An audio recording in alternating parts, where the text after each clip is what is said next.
Hello traders, welcome to stock live TV.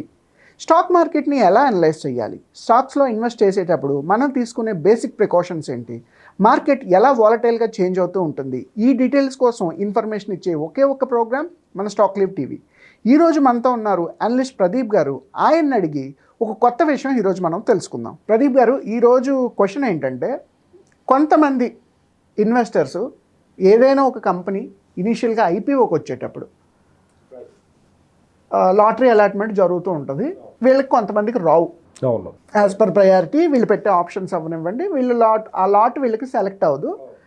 Stock ఏమో పెరుగుతూ ఉంటుంది, అలాట్ చేసిన దానికి వాల్యూ పెరుగుతుంటుంది. ఈ రోజున్న బేరిష్ మార్కెట్కి ఏంటంటే అలాట్ చేసిన దానికన్నా తగ్గిపోయిన ఉన్నాయి, నేమ్స్ అనవసరం, కంపెనీలు ఏవైతే ఏంటి. ఈ టైంలో అంటే అలాట్ చేసిన దానికన్నా ఇవాళ పడిపోయింది కదా, ఇంత తక్కువ వాల్యూలో మనం ఈ స్టాక్ని కొనొచ్చా అని కొంతమంది ట్రేడర్స్ అడుగుతున్నారు. దాని మీద మీ అనాలిసిస్ ఏంటి? ఓకే, ద బేసిక్ థింగ్ ఏంటంటే అండి, ఎనీ రీటైల్ ఇన్వెస్టర్ మార్కెట్లోకి లేదంటే ఈ కొత్త స్టాక్స్ ఐపీఓస్లోకి కానీ లాస్ట్లో ఎంటర్ అవుతాడు. ఓకే, సో ఆ ఫ్రూట్ కూడా లాస్ట్లో వస్తుంది, ఎంత మిగిలితే అంతే వస్తుంది. ఒకసారి లాస్ కూడా రావచ్చు. So that is the biggest thing అండి. ఎందుకంటే మీకు ఐపీఓ అలాట్మెంట్ ఎలా జరుగుతుంది అంటే, ఫస్ట్ థింగ్ ఒక రీటైల్ ఇన్వెస్టర్స్కి ఒక ఇది ఉంటుంది, ఏమంటారు, రిజర్వేషన్ ఇస్తారు. ఇంత రిజర్వేషన్ సపోజ్ అంటే స్మాల్ ఇన్వెస్టర్స్ అనే ఉద్దేశంతో, అందరు రీటైలింగ్ కాదు, స్మాల్ ఇన్వెస్టర్స్ అని చెప్పేసి ఒక 100 to 150 రూపీస్ ప్రైస్ బ్యాండ్ పెడితే 100, 110, 120లో పెట్టే వాళ్ళకి ప్రయారిటీ ఇస్తారు. అంటే స్మాల్ ఇన్వెస్టర్స్ అని. మిగతా ఉంది హెచ్ఎన్ఐస్ కానీ, డిఐస్ కానీ, ఎఫ్ఐస్ కానీ సబ్స్క్రైబ్ చేసుకుంటారు. బ్యాంక్స్ కానీ వీళ్ళు సబ్స్క్రైబ్ చేసుకుంటారు, మ్యూచువల్ ఫండ్స్ వస్తారు, వాళ్ళకి సబ్స్క్రిప్షన్ జరుగుతూ ఉంటుంది. సో అక్కడ అర్థమవుతుంది ఏంటి, ప్రయారిటీ ఎవరికి ఇస్తున్నారు, మెయిన్గా పెద్ద ఇన్వెస్టర్స్కి, తర్వాత రీటైలర్స్, దాంట్లో మళ్ళీ రిజర్వేషన్. సో మనకి అలాట్ అయ్యే ఇదంత ఉంది, ప్రాబిలిటీ చాలా తగ్గిపోయింది. సో మీరు ఆలోచించాల్సింది ఏంటంటే, 100 రూపీస్ మీరు పెట్టేటప్పుడు అదేదో 140, 150 దగ్గర పెడితే అలాట్ అయ్యే ఛాన్స్ ఎక్కువ ఉంది. కానీ మనం మిడిల్ క్లాస్ మైండ్ సెట్లో ఎక్కడ ఉంటాం, 100, 110, 1 రూపీస్ అలాగే పెడతాం. సో ఆబ్వియస్లీ మీ ఛాన్స్ కూడా తగ్గుతుంది. సో కొంతమంది హెచ్ఎన్ఐస్, నిజంగా హెచ్ఎన్ఐస్ కూడా 100 రూపీస్లో పెడుతూ ఉంటారు, ఎందుకంటే వాళ్ళు డిక్లేర్ చేయరు హెచ్ఎన్ఐ నేనని చెప్పి. సో అలాగే మీరు హెచ్ఎన్ఐకి డిక్లేర్ చేసి నా నెట్వర్క్ ఎంత ఉందని చెప్పి పెడితే కనుక మీరు ఖచ్చితంగా అలాట్ అయ్యే ఛాన్స్ ఉంది. సో అలాగే నేను అనేది ఏంటంటే, లాస్ట్లో వస్తారు రీటైల్ ఇన్వెస్టర్. సో మీరు అన్నట్టు ఇప్పుడు ఐపీఓలో నాకు అలాట్ కాలేదు. సో ఐపీఓ తర్వాత ఒక 100 రూపీస్, 150 రూపీస్ పెరిగిపోయాక నేను ఎంటర్ అయ్యాను. ఆ తర్వాత ఎలా ఉంటుందో మార్కెట్ తెలియదు, మనకి వాలటాలిటీ ఎలా ఉందో తెలియదు. అన్ఫార్చునేట్లీ బేరిష్ మార్కెట్ రన్ అవుతుంది ఇప్పుడు లాస్ట్ 3 months నుంచి. ఇప్పుడు నేను పెట్టిన ఇది పడిపోయింది, I mean what ever the stock నేను పెట్టిన ప్రైస్ తగ్గిపోయింది. సో ఐ మీన్ లాస్ ఇస్తున్నాం. సో ఇప్పుడు ఇప్పుడు వీళ్ళు ఎలా ఆలోచిస్తున్నారు, లాస్ అయిపోయింది కదా అని ఆలోచించట్లా. మీరు ఇందాక అన్నట్టు ఐపీఓ కన్నా తక్కువకి వెళ్ళింది కదా, ఇప్పుడు మళ్ళీ ఇన్వెస్ట్ అయినా అని. సో అసలు ఐపీఓ కన్నా ముందు కిందకి వెళ్ళడానికి రీజన్ రకరకాలు ఉంటాయి. క్లాసిక్ ఎగ్జాంపుల్ మొబిక్విక్ చూస్తే, సో అప్పుడు మొబిక్విక్ స్టార్టింగ్లో అది అంటే మార్కెట్లోకి వచ్చినప్పుడు ఒకలా ఉంది, అదే ఐపీఓ ఎంటర్ అయినప్పుడు దానికి ఆ చార్మ్ లేదు. కానీ రీటైల్ ఇన్వెస్టర్స్ ఎలా ఉన్నారంటే, ఒక టైడ్ రైడ్ అవుతున్నారు కాబట్టి వెళ్ళి అందరితో పాటు వెళ్ళి పెట్టేశారు, వెళ్ళింది. కానీ ఇప్పుడు ఏంటంటే ఐపీఓ కాదు కదా, చాలా దారుణమైన ప్రైస్లో ఉంది. నాట్ ఓన్లీ బేరిష్ మార్కెట్ వల్ల కాదు, అది బేసిక్గా ఎందుకంటే అడ్వర్టైజ్మెంట్ లేదు, యూసేజ్ లేదు, యూజర్స్ లేరు, యూజర్ బేస్ లేదు. పేటీఎం అయితే విపరీతంగా యూజర్ బేస్ ఉంది, మొబిక్విక్ అంత యూజర్ బేస్ లేదు. కొన్ని వీళ్ళు గ్రోత్ ప్లాన్స్, ఎక్స్పెన్షన్ ప్లాన్స్ ఉన్నాయంటే అవి ఏమీ లేవు. సో ఎందుకు సబ్స్క్రైబ్ చేశారో తెలియదు, ఇప్పుడు ఎందుకు పడిపోయిందని అడిగితే ఏం చెప్తా. సో అన్ని స్టాక్స్ ఐపీఓ కన్నా కిందకు వచ్చాయి కదా, ఇప్పుడు కొనుక్కోవచ్చా అంటే ఐ విల్ సే నో. ఎందుకంటే ఎందుకు పడ్డానికి చాలా రీజన్స్ ఉంటాయి.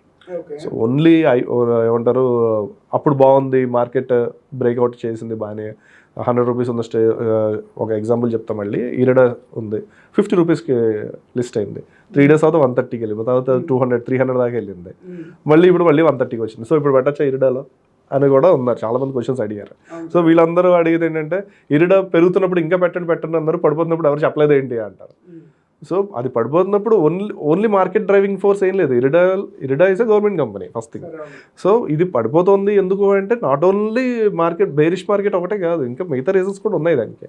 But major reason is bearish market ఇరిడాలో. ఎందుకంటే ఆల్రెడీ ప్రాఫిట్ తీసేసుకున్నారు వీళ్ళు. అంటే ఫస్ట్ మీకు ఆ ఫ్రూట్ ఆల్రెడీ తినేసిన ఉన్నారు, వాళ్ళు ఇప్పుడు భయపడి అమ్మేస్తున్నారు. సో మీ గట్ ఫీలింగ్ ఉంది ఇరిడా మళ్ళీ లేదంటే ఆ లెవెల్కి వెళ్తుంది ఎనీ స్టాక్ అనుకుంటే మీరు ఏమన్నా ఇన్వెస్ట్ చేయొచ్చు. If it is fundamentally strong company.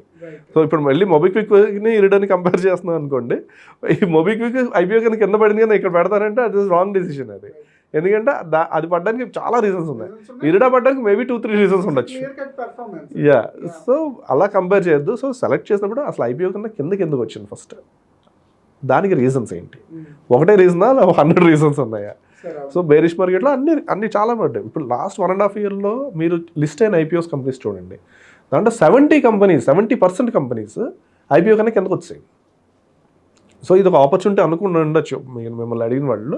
So opportunity ఏమో, కానీ అన్నీ కాదు, అన్ని ఐపీఓస్ బ్లాక్ బస్టర్స్ కాదు. సో దాన్ని బట్టి కొన్ని ఎస్ఎంఈ ఐపీఓస్లో కూడా చాలామంది ఎస్ఎంఈ ఐపీఓస్ పెట్టి ఫ్రూట్స్ తిన్నారు, కరెక్ట్. ఎందుకంటే లాట్ సైజ్ ఎక్కువ, ఇన్వెస్ట్మెంట్ అమౌంట్ ఎక్కువ అక్కడ. సో ఆబ్వియస్లీ అలాట్మెంట్ అయ్యే ప్రాబిలిటీ కూడా ఎక్కువ, కాబట్టి అక్కడ పెట్టారు, వాళ్ళు తీసుకున్నారు, పెరిగాయి. కానీ ఇప్పుడు ఆ ఎస్ఎంఈ ఐపీఓస్ కంపెనీస్ పరిస్థితి చూస్తే దాంట్లో మళ్ళీ సేమ్ అదే రేషియోలో ఉన్నాయి, 70-80% ఐపీఓ కన్నా కింద వస్తాయి. ఇప్పుడు వెళ్ళి మళ్ళీ వాటిలో ఇన్వెస్ట్ చేస్తారా అంటే I will definitely say no.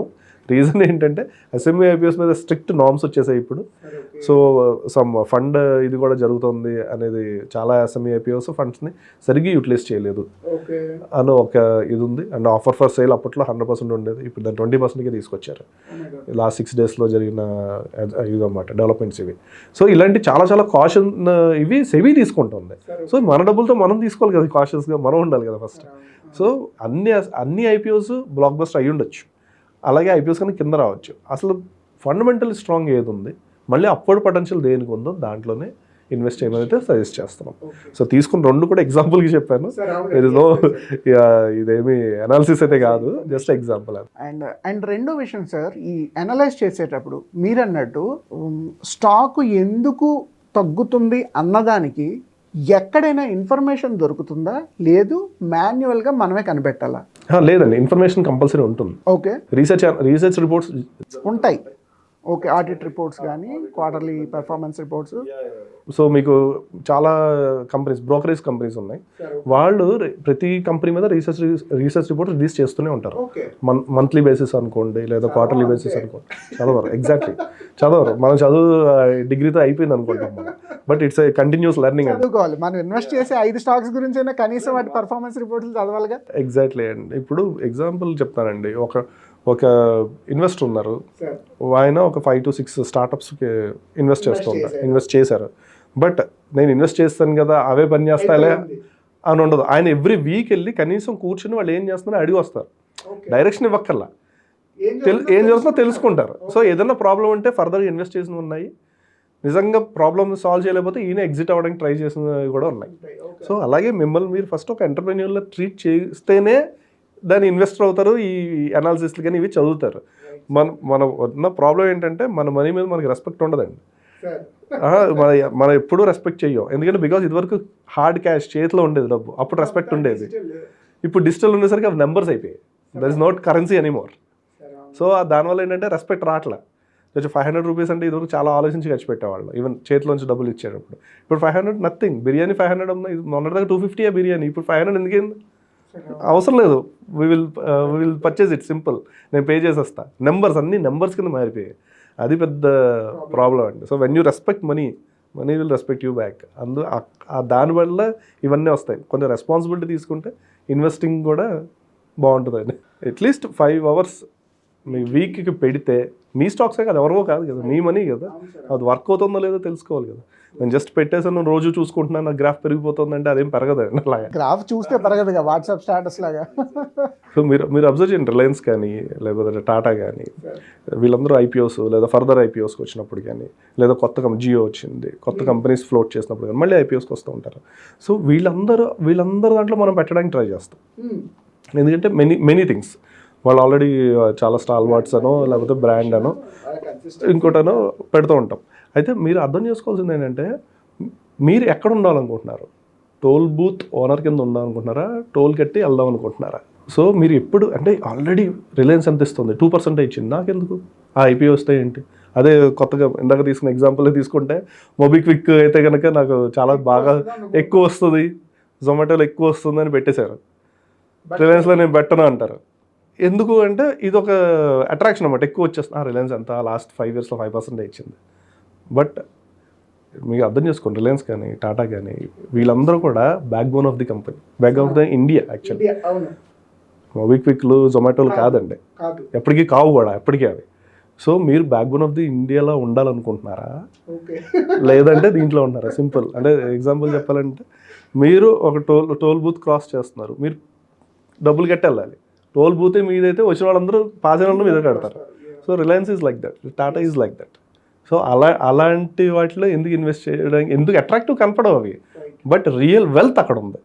కానీ మీరు అన్నట్టు ఇంకొక వాల్యుయేషన్ ఏంటంటే, మీరు అన్న పాయింట్కి ఈ సో కాల్డ్ బిగ్ ప్లేయర్స్ అందరూ చిన్న వాటిని పెర్ఫామ్ చేసే వాటిని కూడా ఎక్వైర్ చేసుకుంటారు, లేదంటే మర్జ్ చేసుకుంటారు. సో మీరు అక్కడ ఇన్వెస్ట్ చేస్తే ఈ ఎక్వైరేషన్ కూడా మీదే కదా యాజ్ ఎ ఇన్వెస్టర్. అదే సో ఇది సార్. సో దాన్ని బట్టి మీరు ఐపీఓసా, ఫర్దర్ ఐపీఓసా, లేదంటే ఐపీఓ కన్నా కిందకు వచ్చి ఇన్వెస్ట్ చేసేటప్పుడు ఇది అనాలిసిస్ చాలా ఇంపార్టెంట్. పెరిగే అవకాశం ఎంతవరకు ఉంది? వాటి అడ్వర్టైజ్మెంట్ కనిపిస్తుందా? 10 మంది యూజర్స్ ఉన్నారు సార్, ఒకటి స్మార్ట్ ఫోన్లో అయినా యాప్ కనబడాలి కదా, కనీసం అది పెరుగుతుంది అనుకోవడానికి. తెలియాలండి. ఇప్పుడు అంతా బ్రాండ్ డ్రివెన్ అయిపోయింది. కనిపిస్తుందే మనకి మంచి బ్రాండ్ అనుకునే టైం అయిపోయింది, అది కాదు అది. సో వీళ్ళందరూ ఏంటంటే మార్కెట్ లీడర్స్ని ఇగ్నోర్ చేసేసి ఈ కొత్తగా వచ్చేవి నాకు రోజు తెలిసిన కంపెనీ అని పెట్టడం ఒకటి. సో అది పెట్టాక అది ఎలా పర్ఫామ్ చేస్తుంది, మేనేజ్మెంట్ ఎవరు, ఏం లేదు. ఇప్పుడు ఒక chairman, Tata Sons chairman select చేయడానికి బోల్డ్ అంత రీసెర్చ్ జరుగుతుంది, ప్రొసీజర్ ఉంటుంది. అదే జొమాటో వాళ్ళైతే వీసీలు డిసైడ్ చేస్తారు. వీసీలు వీళ్ళకి వద్దు, వీళ్ళకు సీఈఓ కింద వీళ్ళు కావాలంటే రేపు మారిపోతారు వాళ్ళు. అలాగే బ్యాంక్స్ని ఆర్బీఐ డిసైడ్ చేస్తుంది. అలాగా so there is a lot of structure ఉంటుంది. ఈ స్టార్టప్స్లో కానీ ఈ చిన్న టెక్నాలజీ కంపెనీస్లో ఏంటంటే చాలా ఫ్రజైల్గా ఉంటాయి అవి. సో మీ ఇన్వెస్ట్మెంట్ ఎటు చేస్తున్నారో ఆలోచించుకుని చేయాలి అంతే. అది ఐపీఓ అయినా, ఐపీఓ కన్నా కింద పడింది ఇప్పుడు ఇన్వెస్ట్ చేద్దాం కన్నా ఫండమెంటల్స్ అయితే ఇవే. చాలా బాగుంది సార్, చాలా వండర్ఫుల్ ఇన్ఫర్మేషన్ ఇచ్చారు. ఎందుకంటే ఇన్వెస్ట్ చేసేటప్పుడు ద వెరీ బేసిక్ ప్రొసీజర్ ఏంటంటే మార్కెట్ బజ్, మీడియా బజ్ కాదు, మార్కెట్ బజ్ కనబడాలి. ఎందుకంటే మీడియా బజ్ ఎలా ఉంటుందంటే, మీరు ₹1,00,000 ఇవాళ బూస్టింగ్ కొట్టారంటే ఏది కావాలంటే అదే కనిపిస్తుంది. బట్ ఇండివిజువల్ యూసేజ్ వరకు ఆలోచిస్తే పీపుల్ ఎంతమంది యూస్ చేస్తున్నారు, వాళ్ళ మైండ్ సెట్ ఎలా ఉంది, దాన్ని బేస్ చేసుకునే ఇంచుమించుగా స్టాక్ మార్కెట్ అంతా కూడా పెనిట్రేట్ అవుతూ ఉంటుంది. చాలా మంచి ఇన్ఫర్మేషన్ ఇచ్చారు sir, thank you so much. Thank you Sudheer గారు. చూసారుగా ఇన్వెస్టర్స్, మీరు కొత్త సెక్టార్స్లో ఐపీఓస్ వచ్చేటప్పుడు కానీ ఇన్వెస్ట్ చేసేటప్పుడు ఈ ఫండమెంటల్ అనాలిసిస్ చూడండి. బిగ్ కంపెనీలో ఇన్వెస్ట్ చేస్తున్నారా, స్టార్టప్స్లో ఇన్వెస్ట్ చేస్తున్నారా, మీరు ఇన్వెస్ట్ చేసే కంపెనీస్ ఎలా పర్ఫామ్ చేస్తున్నాయి, అట్లీస్ట్ మంత్కి ఒక్కసారైనా సరే వాళ్ళ కంపెనీ పర్ఫార్మెన్స్ రిపోర్ట్ కనుక చదివితే మీకు ఒక క్లారిటీ వస్తుంది. నిజంగా ఈ స్టాక్ లేదా కంపెనీ పర్ఫామ్ చేస్తుందా, మార్కెట్లో సోషల్ మీడియాలో అడ్వర్టైజ్మెంట్ చేస్తున్నారా. ఇటువంటి valuable wonderful stock market information కోసం మన స్టాక్ లివ్ టీవీని సబ్స్క్రైబ్ చేసుకోండి. మీ ఫ్రెండ్స్ అండ్ ఫ్యామిలీలో ఎవరైనా సరే స్టాక్ మార్కెట్ గురించి మాట్లాడితే ముందు వీడియోస్ చూసి తర్వాత డెసిషన్ తీసుకోండి. Thank you so much. Have a good day.